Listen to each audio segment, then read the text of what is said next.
Ito daw pong si Bato de la Rosa, di umano, mga kababayan, nais ipasabina ang mga government official na hindi daw po dumalaw sa Senate hearing sa Duterte arrest, mga kababayan. So ngayon, ito pong binitawang salitang ito ni Senator Bato de la Rosa ay sinoplak ni Atty. Claire Castro. Ito, pakinggan po nating mabuti. What we have right now in front of us are empty chairs.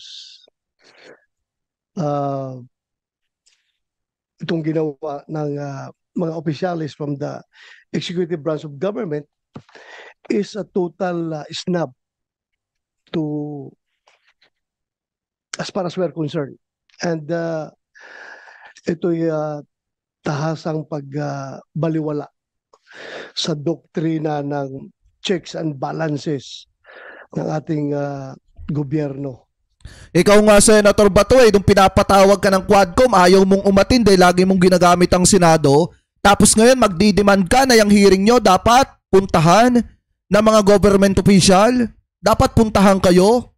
Ituring kayong espesyal. Kahit paulit-ulit na lang yung pinag-uusapan dyan. Samantalang ng mga panahon na pinapatawag ka ng kamera para sagutin mo yung mga katanungan about do sa AJK at about sa madugong pakikipaglaban ninyo sa ipinagbabawal na bato, hindi ka man lang sumipot. Alam nyo kung tutusin, mga kababayan, noong mga panahon na yun, nasa kamay na ni Bato de la Rosa kung paano niya sasagipin at isasalba etong si dating Pangulong Duterte. Kasi kung sinagot niya lang lahat ng itinatanong ng Quadcom, mga kababayan, hindi magkakaroon ng sapat na ebidensya etong International Criminal Court para magkaroon ng interest na maglabas ng warrant of arrest para ipahuli etong si dating Pangulong Duterte. Pero dahil nga sa pagtatago niya, pag-iwas-iwas niya sa patawag ng kamera, lumabas ng napakarami yung mga ebidensya na bibihira lang, mga kababayan, mangyari sa kauna-unahang pagkakataon. Biruin nyo, lahat ng mga kababayan Pilipino natin, ikaw at ako, lahat tayo nagka-idea sa mali at baluktot na ginagawa noong panahon ng Duterte administration, yung mga illegal po nilang gawain, especially yung mga mali po nilang pulisiya. Tapos ngayon nagdi-demand etong si Bato de la Rosa na dapat daw pinuntahan yung kanilang hearing, mga kababayan, at dahil nga walang umattend na mga government official, dahil nga paulit-ulit na, nais pa niyang ipasabina. Kung ayaw na mag-attend ng hearing, ibig sabihin, ayaw na nilang magpapacheck sa atin na co-equal branch of government. Nako! Laos na yan. So what will happen to this? Pag tuluyang ganito ang mangyayari is, I think we are now on the verge of a constitutional crisis kapag tuluyan nilang isnab yung ating imbitasyon. Wala na mangyari. Puro kasi crisis, puro kasi crisis, puro kasi krisis. Kayo nga ang nagdulot ng krisis sa konstitusyon. Dahil unang-una, ikaw nga pinapatawag ka ng kamera, puro ka iwas. Wala na respetuhan ito sa isang kapwa co-equal branch of government.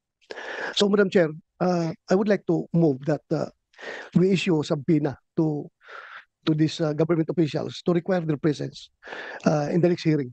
Kung meron ka pang gaganaping hearing, dapat masabina ito sila para magkaalaman. Klaruhin natin ito. Ay. Maraming salamat, Senator Ronald de la Rosa. Actually, dalawa yung subpoena na pinapapirma ko sana kay SP Cheese. Isa para kay Prosecutor Fadulyon at ikalawa para sa head ng ating Air Force, si General Cordera. Pero yung dalawa, hindi ko pa natatanggap na pirmado. Ang sinabi ni SP, pinadala na daw niya sa legal ng Senado. Pero wala pa rin tayo natatanggap. So ngayon, mga kababayan, maliwanag, pakinig nyo ba yung sinabi ni Bato de la Rosa?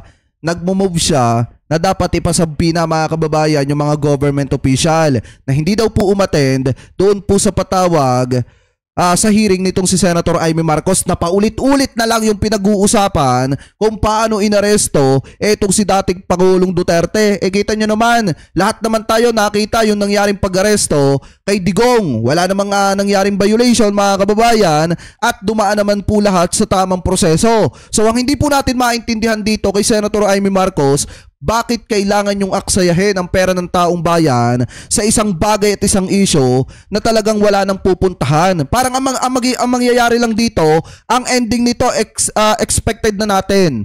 alam na natin, mapapatulad lang yan doon sa PIDEA leaks na wala namang napatunayan sa huli at ang ending, nasayang lamang po ang pera ng mga kababayang Pilipino po natin, yung mga taxpayers. So ngayon, pakinggan po natin ang sagot ni Atty. Claire Castro patungkol po mga kababayan sa naging banat ni Bato de la Rosa na kung saan ipinapasabi na po niya yung mga government official na hindi po umattend sa patawag po nila ni Amy. Ano po ito, i-play po natin. Hinamon ng palasyo si Senator De La Rosa na magpakita sa pagdinig kung ipapasabi na niya ang mga opisyal ng gobyerno na hindi sumipot sa hearing. Nasa frontline balitang yan si Maricel Halili. Sinagot ni Palace Press Officer Undersecretary Claire Castro ang banta ni Senador Bato de la Rosa na ipasabi na ng Senado ang mga opisyal ng gabinete na hindi sumipot sa Senate hearing kanina tungkol sa pag-aresto kay dating Pangulong Rodrigo Duterte. Nasa kanya po yan. Kung magpapasupi na siya, siguraduhin lamang din po niya na siya po ay magpapakita. Kasi ni Senador Bato, baka mauwi sa constitutional crisis kung patuloy na iisnabin ng mga opisyal ng ehekutibo ang pagdinig ng Senado. Wala na respetuhan ito sa isang kapwa ko equal branch of government. Dapat masabi na ito sila para magkaalaman.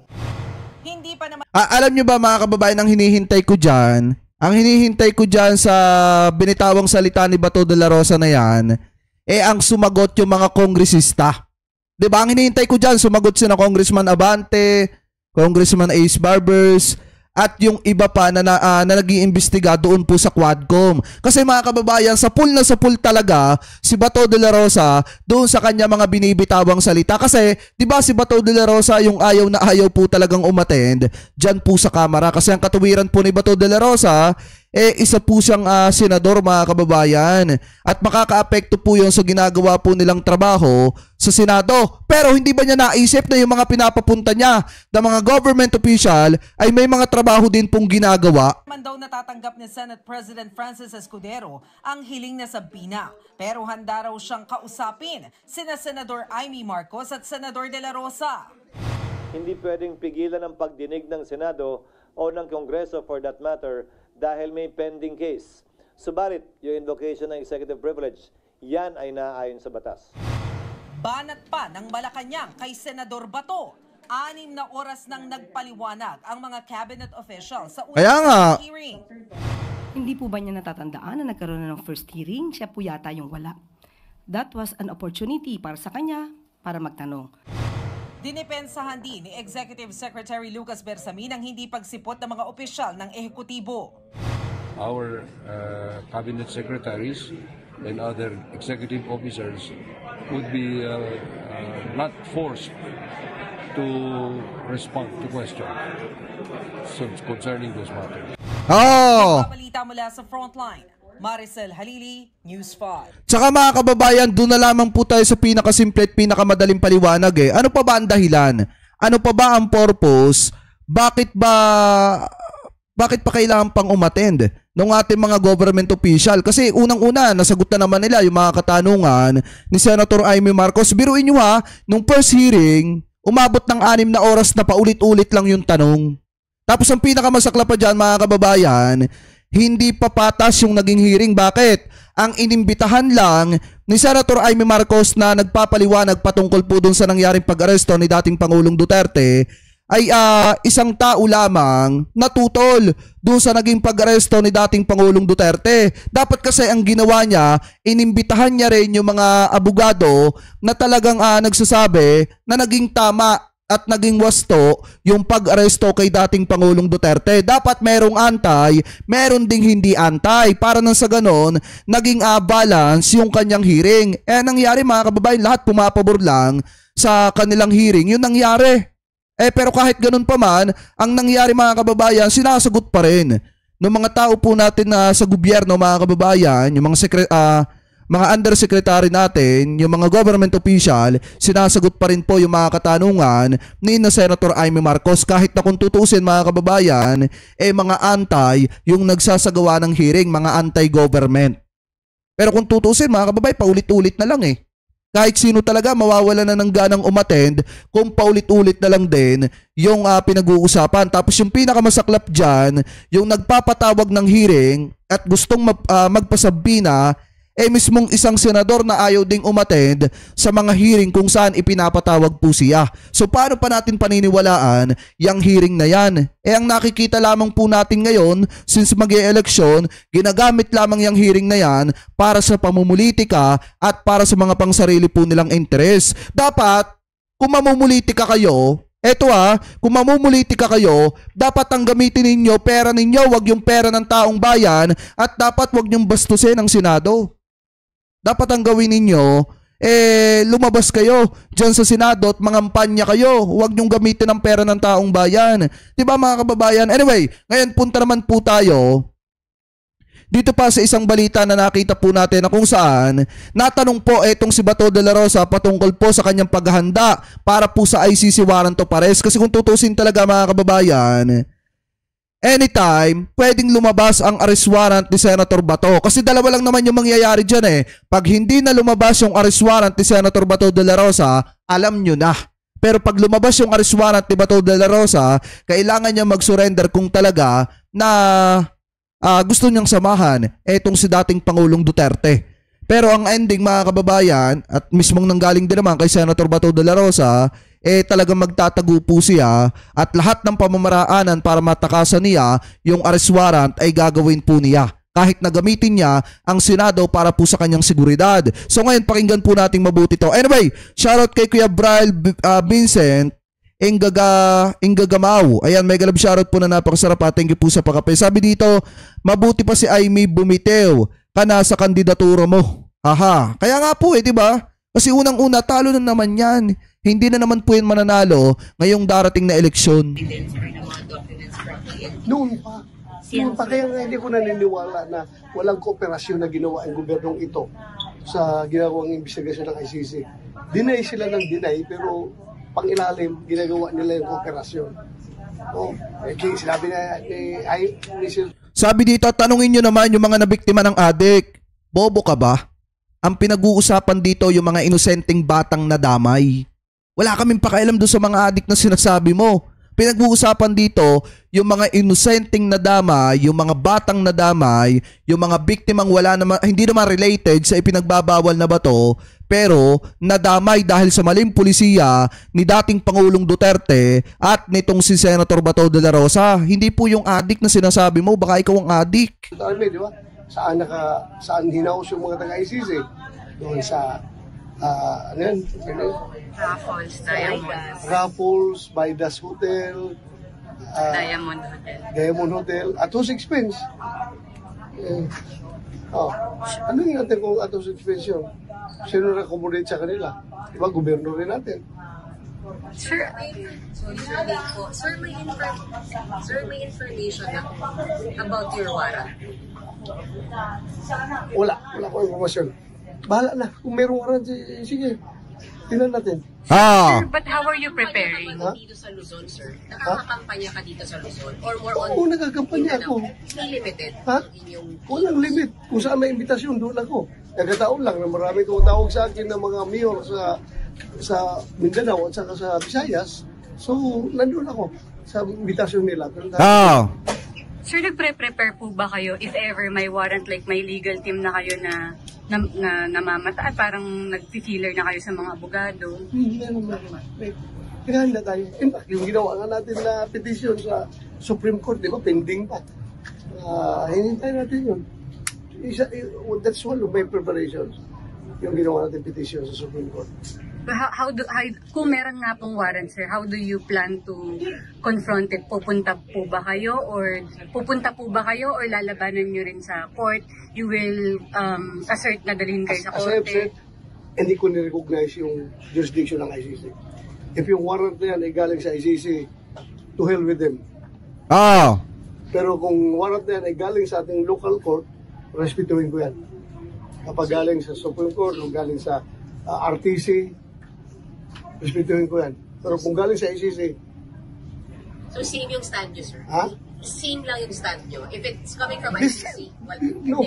Kung coming from ICC, hindi ko ni-recognize yan. So ibig sabihin magtatago siya.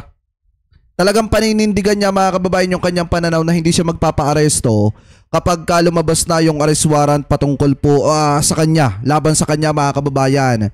Ibig sabihin, either sa magtatago siya or kapag na-corner siya, baka manlaban din siya.